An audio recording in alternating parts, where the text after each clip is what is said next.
The saltwater intrusion issue will be the focus of my comments today, so thank you, Mr. Chairman and council members. I want to start off with assuring the public that today the water is safe to drink. We're at a normal status, so please, make sure information getting out, incredible information is very important, and you will see us doing that, so please, today we are fine. We will take, and this is going to be a regional approach as the saltwater intrusion comes forward.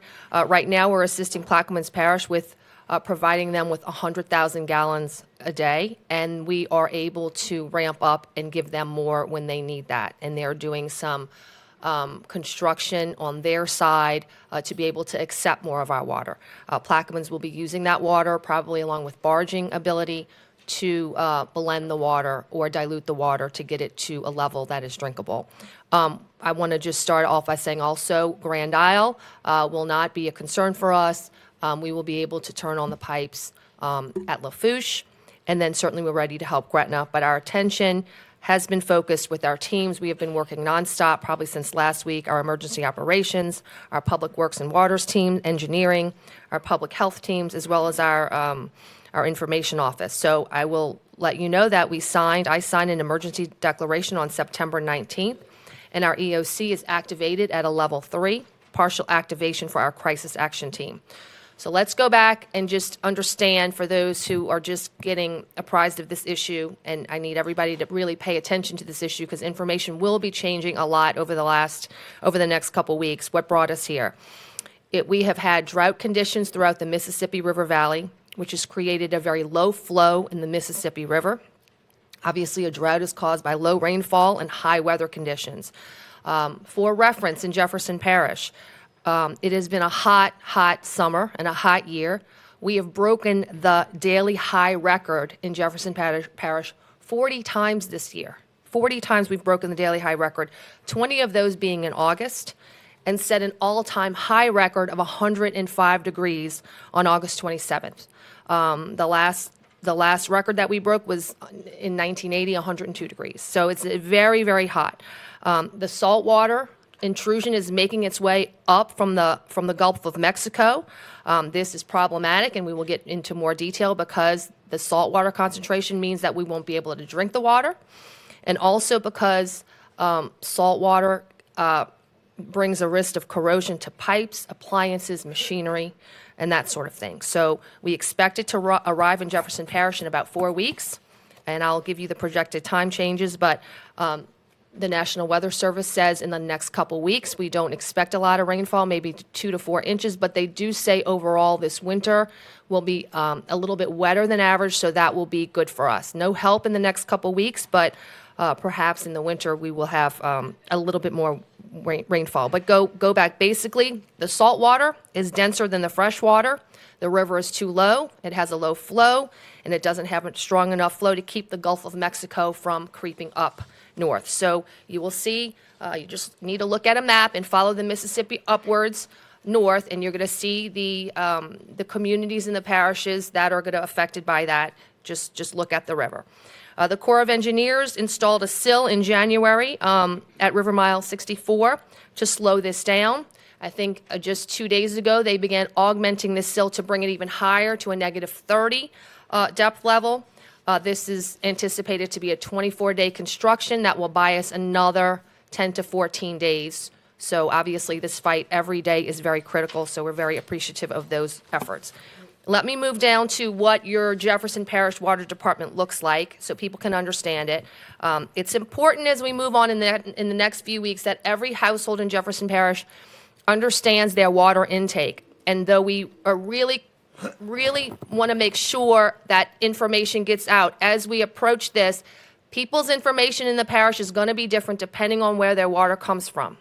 So what might work and be a message in Gretna might not be the same message for Kenner residents, okay? So that's very, very critical for people to understand. There are 3 intakes in Jefferson Parish where you get your water from. We have 6 municipalities in Jefferson Parish. The only municipality that provides its own water is Gretna. They're going to be hit first. Gretna produces about 4 million gallons a day. The saltwater arrival time in Gretna is October 24th, and there's about 17,000 people served from this area.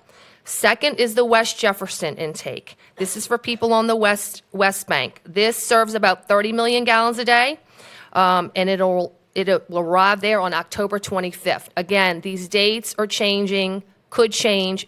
It depends on modeling from the Corps of Engineers. These are the latest dates that we got last Friday. And then it'll come around, it'll go through New Orleans, and it'll come around to the East Bank. The East Jefferson water intake at about 45 million gallons a day. We're expecting that on October 29th, and that serves nearly 250,000 people. West Wego's billing might look different. They buy their water from us, but it is the water on the West Jeff side, okay? So please make sure you understand, you have to understand where your intake is from. So when you hear the dates that the Corps gives, there's a toe that is the leading edge is the toe. They call it the toe. And about 15 miles back, they believe that the surface water salinity at that point is 250 parts per million, which is where the Louisiana Department of Health and our department would issue a do not drink advisory. So when the Corps, if you've seen the chart by the Corps, that is the date where you cannot drink the water. That is not when the tow arrives. The tow would already have been passed that time. That date is where the water is not drinkable. Fortunately for us in Jefferson Parish, we have our own testing lab on the East Bank, so we will be able to test this water. Again, the normal water levels are today. We're absolutely normal today in the 20 to 50 parts per million range. But as we get through this event, we will be publishing these daily numbers so people will understand what happens as the chloride levels increase. I know that we were all taken a little off guard by this. I never heard of saltwater wedge until about 2 weeks ago. And the grocery stores, when some of the media came about, obviously the grocery stores were impacted, suddenly. And there was a lot of social media about the shelves being empty, which I know can be very, very frightening for people to hear. Water is as important to us as the air we breathe. For that reason, we hosted a call quickly, and I want to thank my team. I asked to get the call together with all our local grocery stores, and they put that together within 24 hours, and we had a call at our emergency operations center to just really explain to the grocery stores what's happening. I want to make sure everybody was fully aware, and that as this thing moves up the river, there's going to be exponential growth. So where Plaquemines is 23,000 people and St. Bernard is 23,000 people, as it turns, New Orleans is 376,000 people and Jefferson's 433,000 people. So I did not want them to see reports of, okay, it looks like we're managing this, and then it turns at Algiers, and you go from serving 67,000 people who need drinkable water to 809,000 people who need drinkable water. So that was the message that we wanted to send to them. We know we have been through a lot in our community, COVID and storms and insurance rates, and my message to them was, we're going to try to get through like we do in Jefferson Parish with as little drama as possible and as smooth as possible and as operationally sound and logical as possible. And they can really they are critical in keeping our nerves calm by every single time somebody goes in a grocery store. There is a lot of water, very visible, for a cheap price, and that is absolutely critical for our citizens to see that, and that to discuss with their supply chains and be ready to volume up and exponentially grow very quickly, because the water demand will be just that. It will come on us very quickly. We also told them that storage cannot be their reason why they're not keeping waters constantly on the shelves. We will work with them. We have buildings. We'll work with our business community. So please, if their footprint at their store or their branch, they need extra storage space. Storage cannot be their ability to keep water on their shelves. And immediately on Sunday, people were sending me pictures. I think they made some of these grocery stores really took that message and put water in the front, very visible, and I think everybody's nerves were calmed down, and I hope we can just say the drinkable water is going to be there for us, the supply is going to be there. I remind everyone, this is not a hurricane where the entire Gulf Coast, from Texas to Florida, is trying to buy water and gas. It's very isolated right now, 4 parishes in the state of Louisiana. We can do this. We will have drinkable water, I'm certain. of that. So then we realized we needed a separate kind of another tier call with the Targets, the Lowe's, the Home Depots, the convenience stores, the Walgreens, the CVS, who also distribute water, and we had that call yesterday with them with the same message. And look, a lot of these are national distribution channels, so I really feel like I can check that box on drinking water will be available to us in bottled form, and we can move on to other things. Let's talk about a lot of the questions that are going to come up about the corrosive effects of salt water. We don't really know what that looks like. We certainly believe that as it goes deeper, the salt water gets more dense. So I've reached out. I'm able to actually going to meet today, later on this evening, with the Plumbing, Heating, Cooling, and Contracts Association of Metro New Orleans. So they're aware of what's coming, and they can help us as experts in their field get information out over the next weeks on what we can do to help reduce the impacts to our appliances and things like that. I've also reached out to the Home Builders Association. I'm going to have a meeting with them, I believe, tomorrow, again, with the same message. We need technical expertise. This is an unprecedented event. We need your guidance on what we can tell our citizens to minimize this effect on our homes and businesses. And also reached out to the Louisiana Restaurant Association. They are talking about their strategies on how they are going to continue their work with that. We have had daily meetings with GOSEP. We're hosting calls and on-calls with the Louisiana Department of Health. They're leading the way, and our Sarah Babcock's leading that for us, making sure that we're touching base with hospitals, nursing homes, dialysis communities, home health, and hospice. So we're working on that. And a regional information team, they're called the JIC, we're calling it, is critical. Credible, timely information is very, very important on this because so many different parishes are involved, and if wrong information gets out there in one parish, it just slows everybody up throughout that day. Phone calls are trying to correct things, media is calling us on incorrect things, and it really just takes our time. I can't stress enough, we're under the gun to try to meet this. Every hour of every day is critical to us. And wrong information just slows this down. I can't tell you how much wrong information slows this down. So I'm glad to see that regionally we want to be on the same message, getting out factual information, and certainly Jefferson Parish is a part of that.